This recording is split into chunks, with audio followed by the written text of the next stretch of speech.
Hello and welcome to Buildings of Tomorrow. My name is John Lester, and today we are talking about the European Green Deal. This European Green Deal is a drive from the European Union, a drive within our industry to really push towards sustainability goals from a European perspective.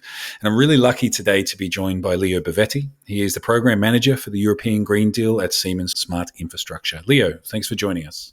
Hi, John. Thanks for having me. It's an absolute pleasure, and I think we're going to have quite a few discussions about the European Green Deal because it's not one thing; it's a collection of many things, and that's where I'd like to start today in this conversation is to get from you a bit of a view. What is the European Green Deal? What is within it, and what does it mean, and what is it for? Yeah, thanks. You're absolutely right. I mean, it's a collection of many topics, and let's start to dig a bit into it. And I would like to go back a little bit in history, not too much, but a bit in history, going back to the so-called Paris Agreement, which was in 2016. And what does this Paris Agreement tell us? Was a conference of about more than 190 parties, and they agreed on a legally binding international treaty on climate change to limit global warming well below 2 degrees, preferably even to 1.5 degrees Celsius compared to pre-industrial levels. And this was a bit of the starting point that in consequence all over the world governments started to work on so-called green deals. So this already tells you that there is not one green deal, there are many green deals around the world. I will come back, of course, a bit more in detail on the European one. But looking into the global perspective, so they are somewhat different in, let's say, in the form or even in the scope sometimes, but in a nutshell, they nevertheless share the common goal of driving the green transition and setting basically the foundation for post-pandemic recovery towards a greener and more equal society. What is in the center of all this Green Deal? It's really the decarbonization topic, digitalization topic, and sustainability are really the core measures. And another thing that is quite common to all the Green Deals is that governments work with both regulatory measures as well as financial measures. Now, particularly coming back to the European Green Deal, so what is this? This is basically a roadmap to realign Europe's economy with the trajectory to net zero. So leaning towards implementing, as I was mentioning, the Paris Agreement, and building from there a more sustainable and fairer society. So it's a major step forward for climate policy in Europe. But also, and this is a bit the front-running part of the European Green Deal, setting a strong signal to the world to drive global climate action generally. Now, since this European Green Deal has been put in place, which was 2019, unfortunately, we had to experience the COVID-19 pandemic crisis, but this also brought to the table basically a common understanding, a consensus for a green recovery, even more than it was only with the Green Deal framework. So in short, to the Green Deal, basically, the European Green Deal presents a transformational opportunity like basically no other in history. Mrs. von der Leyen mentioned even the word, it's kind of a man on the moon moment here. So it's a commitment to remake Europe's economy for climate neutrality by 2050. So the interesting point is now what are the main pillars basically of this European Green Deal. One important element is that it consists of numerous policy initiatives, as said, aiming to make Europe the first climate neutral continent by 2050, which already is a strong ambition, of course. But at the same time, it aims also to boost the economy, to improve people's health and quality of life, and also make sure that nobody is left behind in the complete process. So it's not only about the climate part, but also the economical part. Another central pillar I would like to mention, and this is an important one, of course, we must know at the heart of this European Green Deal, there is a huge stimulus package worth over 2 trillion euros, calculated in current prices. And this is basically the originally EU's long-term budget for 21 until 27, but was later on topped through the so-called Next Generation EU budget, which is basically a temporary instrument to power the recovery of COVID-19. Maybe then to conclude on this general European Green Deal introduction, would like to mention that there are different policy areas defined within this European Green Deal, and some of them relate to energy and climate sector, while others go beyond the EU energy policy, but still are important to combat the climate change. Just in the summary, maybe these policies, what are they? I just named them as a headline. So it's climate action, it's about clean energy, it's biodiversity measures, it's about sustainable agriculture, it's about sustainable industry. Very important for us, it's also about building and renovating. It's about sustainable mobility, and the last area is basically eliminating pollution. So you see, basically, it's really an overarching program you can mention that tackles really a lot of different topics. Yeah, amazing. Thanks so much for the summary, and exactly that last point, or those last bullet points that you mentioned, gives a little bit of an insight on the breadth and the scope of this European Green Deal. It's huge, and it covers so many different things. And before we dive into the detail and start to really talk specifically about the building industry, I want to touch quickly on where we're up to, because you mentioned this aspiration, this goal for 2050. Where are we up to today, and what are the next steps at a high level from the European Green Deal perspective, and what comes next for us? Yeah, sure. So it's not that this is a completely new topic. I mean, the climate change is already longer on the tape. I mentioned quickly the Paris Agreement just as one example on the pathway, right? But if we are talking about EU Green Deal, then we are mainly talking about energy transition. And if we are talking about energy transition, then we are talking about climate change as well, mainly. And one thing that I just want to mention in the very beginning here, for climate change, the EU reference point normally is 90-90. So just not to be mixed up with the pre-industrial level thing there. So there were quite some initiatives along the road until the Green Deal came in place already. I do not mention all of them, but there was a so-called climate and energy package, which was defined, I think, in 2009. And this already set out a target for the year 2020, which was a target of a minus 20% greenhouse gas emissions to be achieved. And guess what? So this target was achieved in 2020, also, I must say, due to the COVID pandemic. But in fact, it was achieved. But on the other hand, we just talked before about being the overarching target of 2050 means also that we are not yet there, of course. And along the way, then there were different other packages. One was the climate and energy framework, and this one started to talk about 2030 targets, so interim targets towards the 2050 objective. And this target said basically that by 2030, the Union wants to achieve minus 40 greenhouse gas emissions target.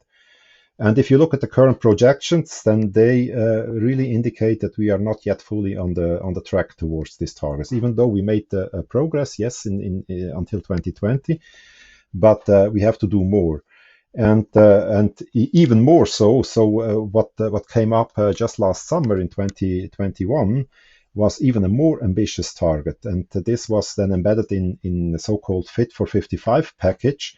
And the 55 stands basically for the new interim target, the new milestone target for 2030, which means minus 55% greenhouse gas emissions versus the 40 I mentioned before. And so to achieve this, at least, then we need to achieve at least this minus 55%, also to be on the pathway towards the 2050 target and to be in line with the Paris Agreement at the end of the day. So you could say, basically, while the European Green Deal represents a general action plan to fight climate change, the Fit for 55 package offers the preparatory path to meet the targets of the European Green Deal. So it can also be considered as the kind of the vehicle to close the gaps of where we expect to be according to projections versus where we want to be on our journey. So you see there was really a set of different packages put in place. The last one being on the table, this Fit for 55 package. Understand. And hey, that just gives even more backup to. I like one of the statements you said before. This is kind of like the man on the moon moment. This has such a broad ranging impact on many different industries, and really is paving the way to make changes which just would not happen without this regulatory and also the stimulus packages that go with it. And Fit for 55%. By 2030, remembering that we are somehow sneaking up on the middle of 2022 is a good reminder of the huge improvements and implementations that have to happen between now and then. So let's dive into this Fit for 55 package. And now I think I'm interested to also look a little bit more specifically around buildings, because here when we talk around the building industry, recognizing the amount of energy, the amount of greenhouse gases that are created by the operation of buildings, what does that Fit for 55 package mean for the building industry particularly? Yes, sure. So maybe I start still first a little bit on the Fit for 55 in general terms. I was mentioning, so the updated greenhouse gas emission target for 2030 is minus 55%. And for this, there are different proposals on the table that still need to be released, one must say here. Just to mention some of the proposals in general context, I come back to the relation to building just in a minute here.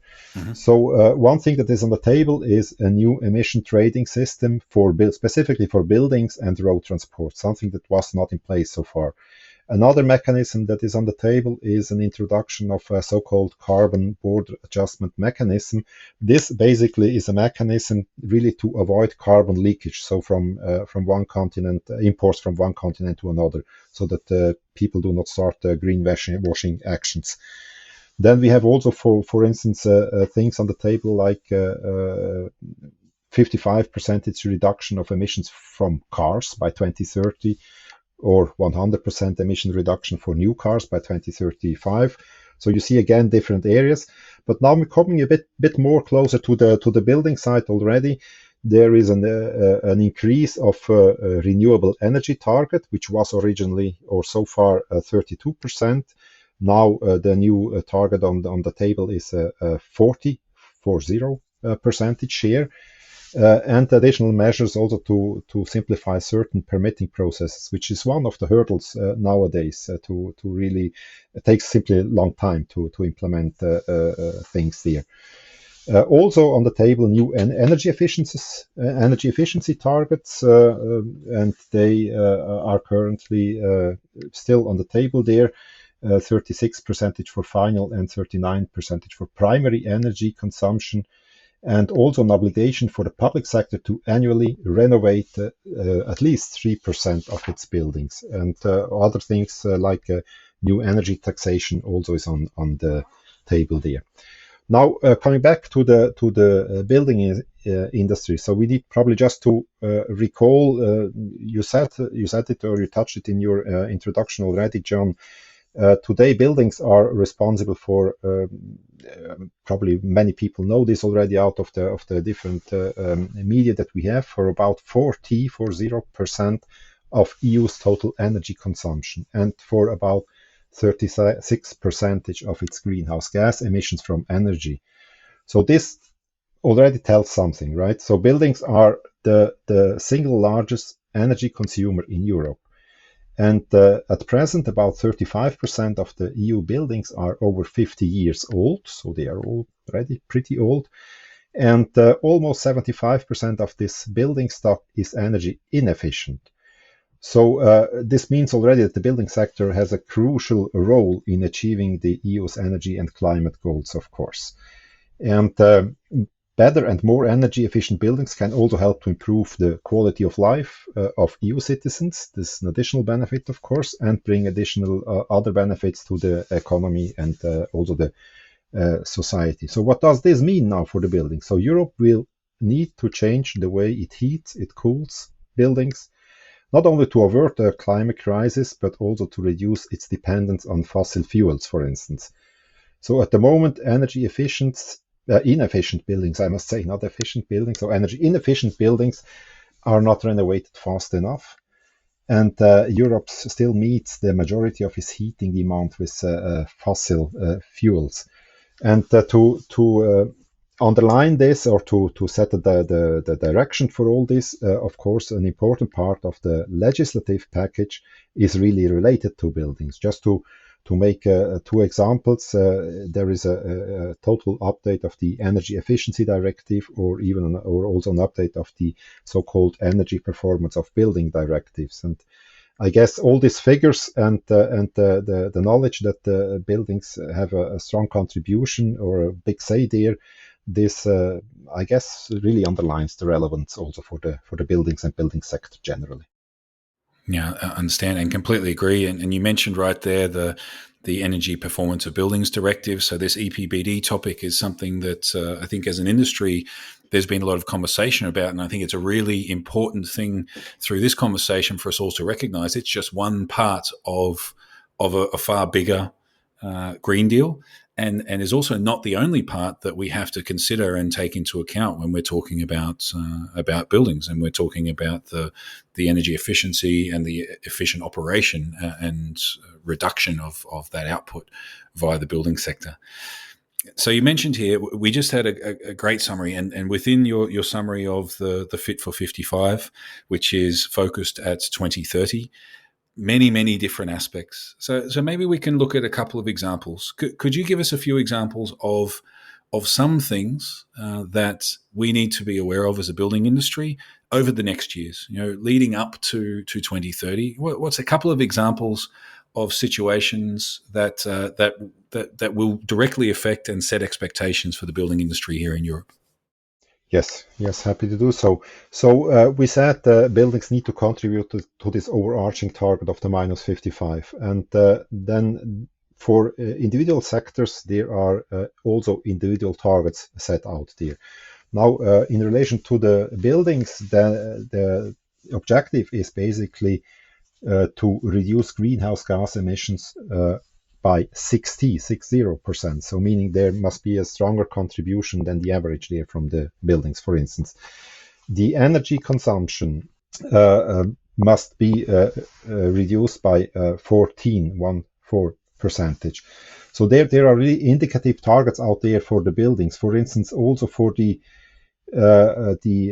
renewable energy, what I was saying is now set out at 40%. Now, when it comes to building, the indicative target is 49%. So even more stringent also for the buildings. So these are really important elements that relate now to the building sector, and how to achieve now all these targets of this Fit for 55 package. Also in relation to buildings, we must of course ensure that across the different directives affecting the buildings and their energy performance, kind of a coherent and robust framework is created, so that allows us to lead or bring us on the path, on the way to a zero emission building stock by 2050.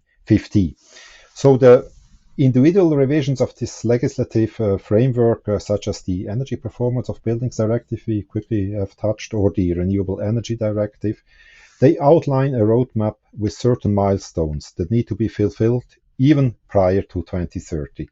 We talked a little bit about the 2030 target, which is a main milestone, but there are also in-between milestones.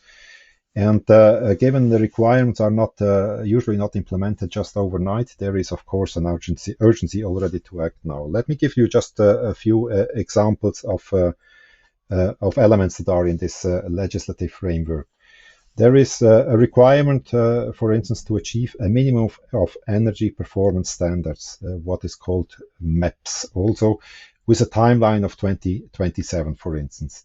There are requirements for mandatory capabilities for buildings with HVAC capacity over 290 kilowatt, and these requirements call for action with a timeline 2025 already, so even also before 2030. Another element that is also part, and it's also interesting in relation to building, all the existing buildings need to be electrical vehicle ready by 2035 in this case, but with intermediate targets also for 25 and 2030. So this means really what you see here is in this directives you see also sort of a roadmap towards the 30, but even beyond targets. Yeah, I understand. And even those couple of examples you just gave, the mandatory capabilities, the expectations for how you can operate and report on a building that has an HVAC capacity over 290 kilowatts, the or all existing buildings to be EV ready by 2035. These as you mentioned, are goals in the direction of where we need to be, but certainly not the final goal. And when you talk about those two in particular, but also many others, I assume, if we're building a new building, we can take this design factor in. Many new buildings have EV charging stations, etc. How about existing buildings? What are the implications for our existing building stock? Yeah, it's a really good question. But just recall quickly, I mentioned about these different areas, and just to come back on one specific area that I mentioned was the building and renovating. So basically, it was really recognized that this is an important area, an important pillar for contribution. So the Commission recognized the need to develop basically a cleaner construction sector and to start a wave of building renovation to help people cut their energy bills on one hand, but of course to decrease their energy use on the other hand. So this is why there was defined a kind of a renovation wave strategy which aims to improve the energy performance of buildings, leading to higher energy and resource efficiency. And one of the topics in there is to at least double, generally spoken, the renovation rate of 2030. We have heard before that there are also particularities with public and not public, with the 3% I mentioned, but generally to double the renovation rate, which honestly spoken is not sufficient anyway. It needs to be even more. And one topic that was evaluated by the Commission is really that they should, or the claim is that there are out basically 35 million buildings that need to be renovated. So what this means is that renovation per se is really a key element on the agenda, and even substantial funding is foreseen for this also. So what does this mean if we are not fulfilling basically or not walking nicely along the path here? Basically, it means missing the train. It means also missing the financial contributions. This is one effect. One could maybe live with this, yes. But the worst impact is basically that if someone is not complying with the requirements laid out there, so there is a big risk to being left with so-called stranded assets. And stranded assets means assets that have less worth, right? And from that point in time, investors are no longer interested in these buildings anymore. So such properties would basically also not be included anymore in sustainability funds and would be rated simply lower. So this is why they are stranded assets, right? And then if you look into the rents, maybe you can also see that then you of course can ask less. The prices will drop for so-called stranded assets or non-performing buildings, while it might also increase if sustainability goals are met. And another topic that might come up, or even always is more prominently put on the table, is that some point in time there might even be penalties for not being compliant. I understand. So not just the expectation from a regulatory perspective, but also a big risk as a building owner, as an investor, or whatever it might be. Leo, thanks so much for the insight. There is so much to unpack from here, so we definitely need to have some more discussions, I feel. But quickly, before we finish, let's say this overview.